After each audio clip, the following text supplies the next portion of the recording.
周末美好的一天开始，现在是10点半。我刚刚早上起来在听这本高效15法则的书，看看我的花花们，这是在土里长的那种郁金香，特别美。然后现在早上刚起床，烧了个开水，准备喝点热水，然后学一会儿习。我一般在家就会用跑步机跑个步，周末上午，然后吃个美美的早午餐，然后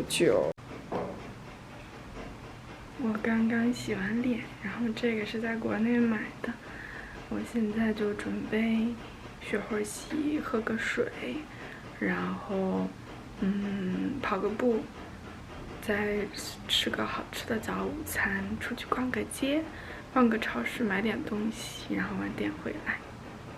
那就先这样咯。最近皮肤还蛮好的，其实。现在已经2点37分了，我刚刚运动完，然后弄了一个我的早午饭，弄了一个苹果、草莓、葡萄、番茄，还有芒果，然后还有一个酸奶，还有一些剩下放不下的葡萄。那我先吃个饭，然后接着学会习。刚刚去 Google 装了个衣服，现在准备去逛街啦。今天穿了我的小粉。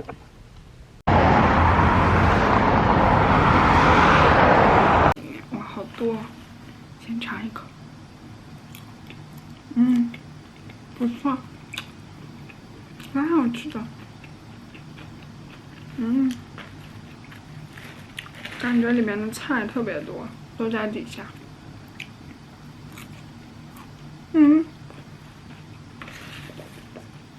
应该把它拌一拌。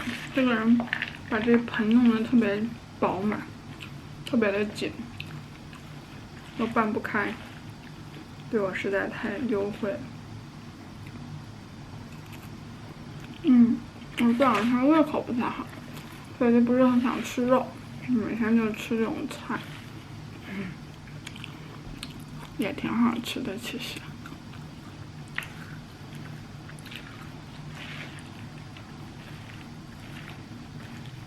蛮好吃的，把它都拌一拌，好吃。吃菜的秘诀就是东西要新鲜，然后种类要多，就会好吃。里面还有这种芝士片，一大片一大片，尝一口。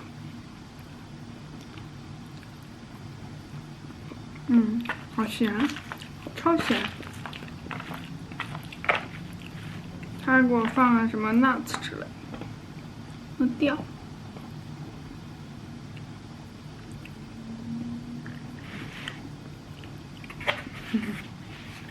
那我接着吃啦，拜拜哟！准备出门，我今天穿个粉色的外套。今天外面天特别阴，然后就还有点冷。我要出门啦，穿这双鞋。来跟大家试吃一下这个鸡蛋仔。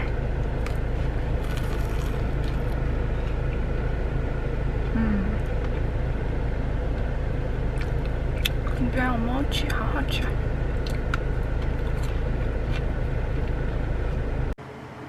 刚从外面回来，然后今天跑了好多地方，还挺累的。我就是在Trader买了一些东西，还有买了一个这个cornbread mix， 我还挺喜欢去外面买的 cornbread， 不知道这个会不会好吃。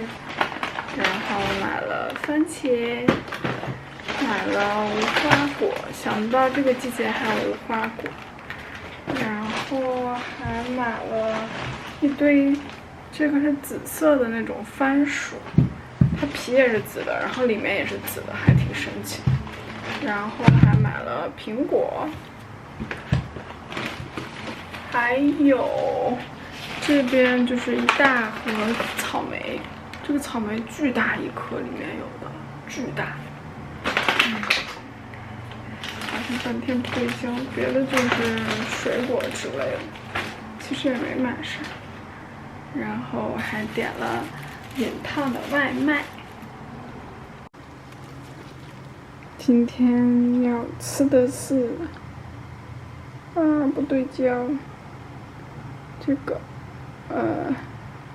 饮烫的外卖，他给了汤，还有他煮好的这些菜，满满的一大锅。我点的还挺多的，其实，看看，给你们看看这里都有什么，打不开，还挺烫的，其实。哇哦！我点了好多东西，等会儿来吃饭。 The tabs actually contain 我得 lactose, 快 so 吃 the 完 patient 了 has 才 lactose 来给你 intolerance, 们 watch 录。 for that. The oral suspension is a little bit different than my other suspensions. It is refrigerated before you reconstitute it, but after reconstitution, they keep it on at home, not in the fridge. So do not and clean it off after 7 days. Okay, so that's cycloperos penlac. I do want you to know it's 8%. So if you pause it, I want you to look at that little picture. So Staphylococcus, again another gram-positive coccus. Now, your most important staphylococcus, as you know, is Staph aureus. So.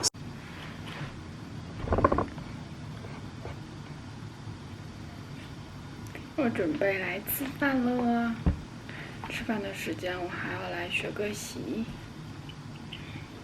今天就弄了个啥呀？没拿叉子。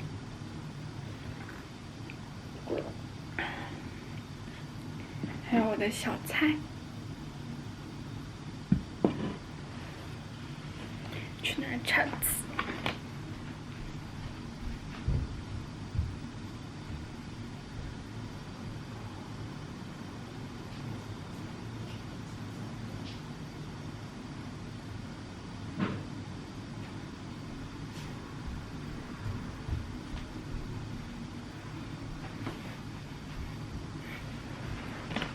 The earlier you do it, the better, right? So we have this thing called door to needle time of less than 60 minutes. That's the time that the patient enters the stroke center. Within 60 minutes, you want all of this stuff done. You want your MRI or CAT scan done.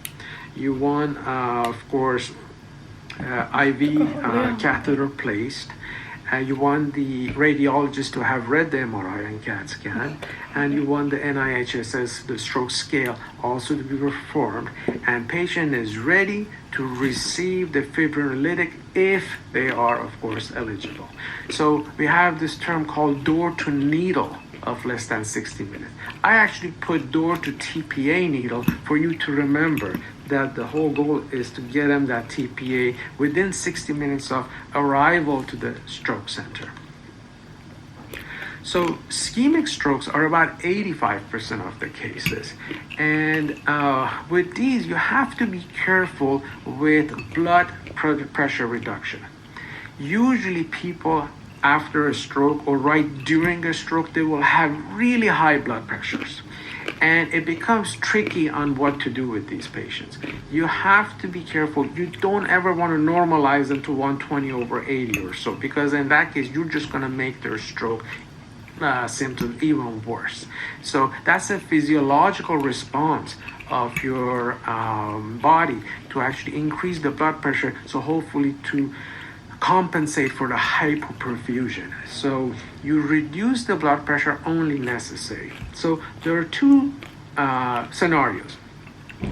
Either your patient is a TPA candidate, they're going to get that IV TPA, IV alteplase. In that case, you know for all thrombolytics, your goal for blood pressure should be less than 185 systolic and 110 diastolic. So you need to bring it down to those levels before you can give them TPA.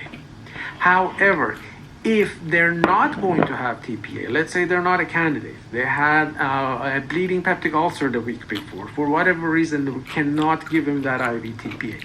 In that case, most of the times you will end up leaving the blood pressure alone, bring the blood pressure down. If, right, there would be labetalol or not for surgery.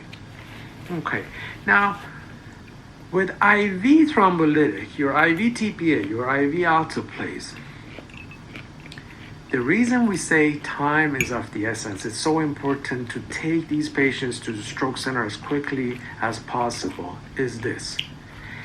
For some patients, their cutoff after the start of symptoms is only 3 hours. So let's say the stroke symptoms, if they start at 8 a.m., for some people, especially elderly, above age 80, you only have 3 hours to get them that IV TPA. Once you pass that TPA, the benefits do not outweigh you want start of mostly, let's say, it's the carotid artery. Okay, so that's actually another newer treatment, I would say,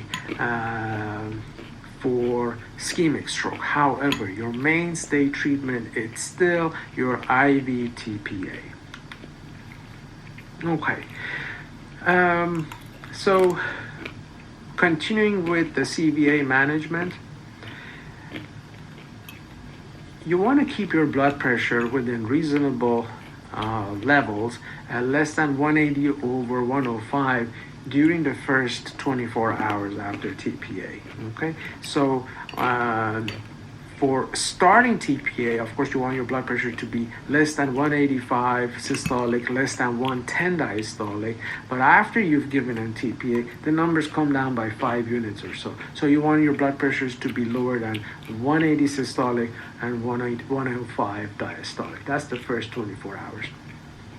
Supplemental oxygen only if the patient is hypoxic. If the patient is not hypoxic, it's not necessarily have been shown to be of benefit. You want to make sure the person has normal serum glucose levels during their hospital stay. Okay, you don't want them to be hypoglycemic, but at the same time, you don't want them to be hyperglycemic. So you want them to be normal glycemic. Now, when it comes to optimizing the head of the bed, it depends on the patient. This has been a controversial topic for some time. So now the guidelines are this.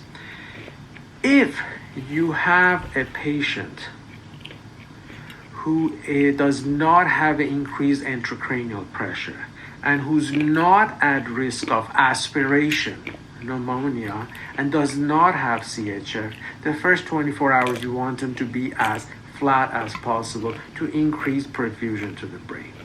However, there are cases you want the head of the bed elevated by 30 degrees, and it makes perfect sense. Anybody who has elevated intracranial pressure, so who gets put them on a PO anticoagulant, let's say like warfarin, and send them home.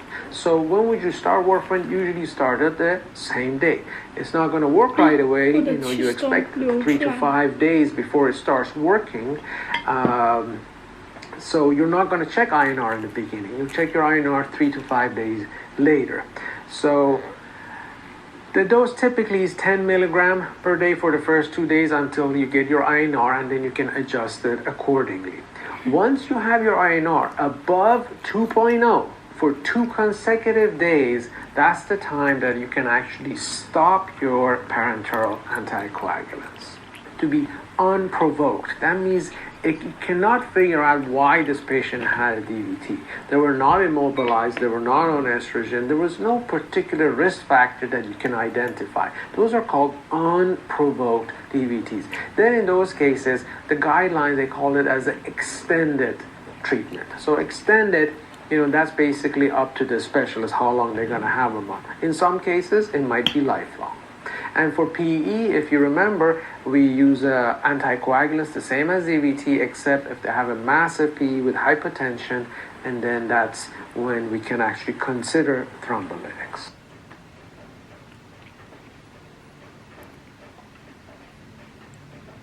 Certain cases, if the DVT, so if it's pretty much asymptomatic or mild moderate symptoms, you can just monitor it with Doppler ultrasound just to make sure it's not. 起码这个跳绳好高级，可以这样子不一样的技术。They were all on lower dose of aspirin, and then when they did the study with a lower dose of aspirin, they saw the effectiveness. So again, you never, when the patient is on Hycagrel or Brilinta, you should never. And less commonly, you actually might have some effect on the bone marrow with anemia and thrombocytopenia. So there's a quick test for it in the clinic that they do. It's called hydrophil antibody test. It's very easy. There's no particular treatment for Epstein-Barr virus. The main thing to actually tell patients in terms of counseling would be to avoid contact sports for about 2 months or so. And the reason is this: because the screen gets so big, if somebody's doing some kind of contact sports and they get hit in that area, in the screen area, it could rupture and of course cause splenic hemorrhage. Cytomegalovirus, this one is a little different than Epstein-Barr virus for the fact that cytomegalovirus, majority of the times, the infection is related to people with who are immunocompromised. However, it could still affect people who have sensitivity, or if you don't know what it is, then you might as well treat for MRSA or cover for MRSA. The typical ones used if you're not thinking of MRSA would be Zosyn or Unison, and then if you are thinking of course, MRSA, then you want to bring on vancomycin as well. This next slide is on urinary tract infections and pyelonephritis.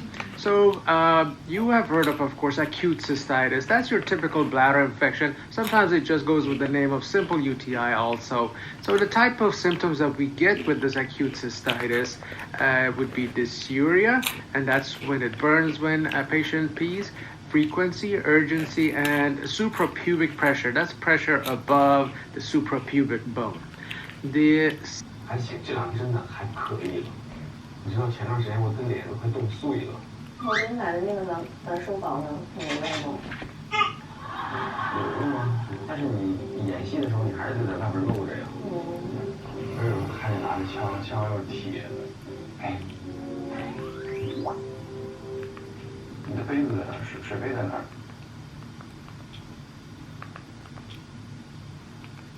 好。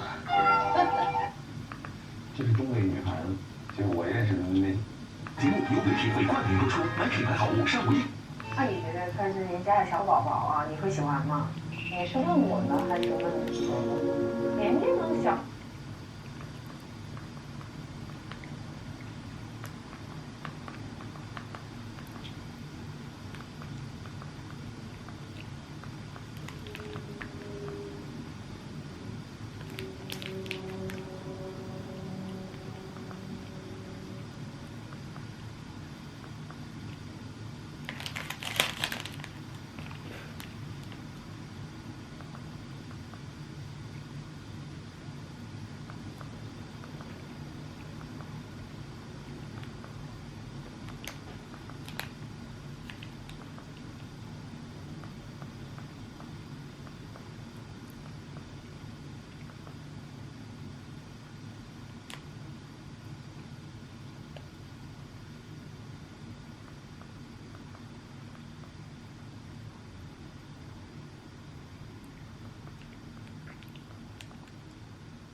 真的是好大呀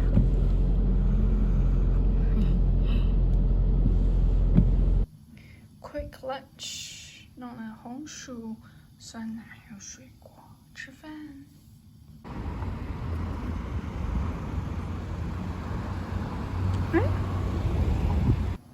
今天的晚饭我就是煮了一个麻辣烫，里面有这种夹着馅儿的年糕，然后菜、豆皮儿，还有冬瓜，然后还有一点小菜。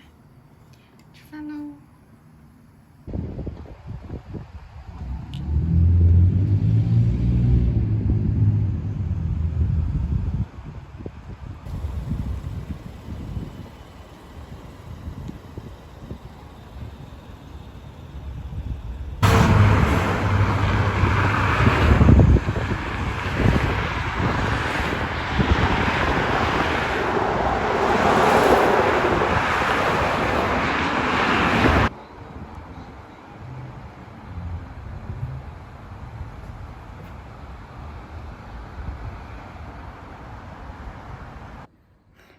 刚刚运动完，我这个浑身的汗呀！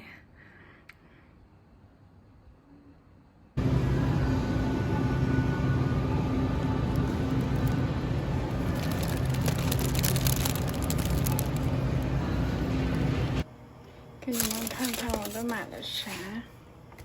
酸奶，这个酸奶挺好吃的。Musa 大家应该都知道。还有这个牌子的酸奶我也很喜欢，虽然它特别酸，但是我就是觉得这种口感特别好。还有我买的我最近特别喜欢吃的这种莲花籽爆的爆米花，还有这个欧丽的奶，这个欧 milk 是一般咖啡厅都会用的，还有一个超级低卡路里的冰激凌，一根才70卡。是巧克力口味的，然后还有我最喜欢的一个饮料，恐怖茶芒果味，这是我最爱的。那就大概这样啦。今晚的小花花有没有特别美丽呢？超级漂亮的。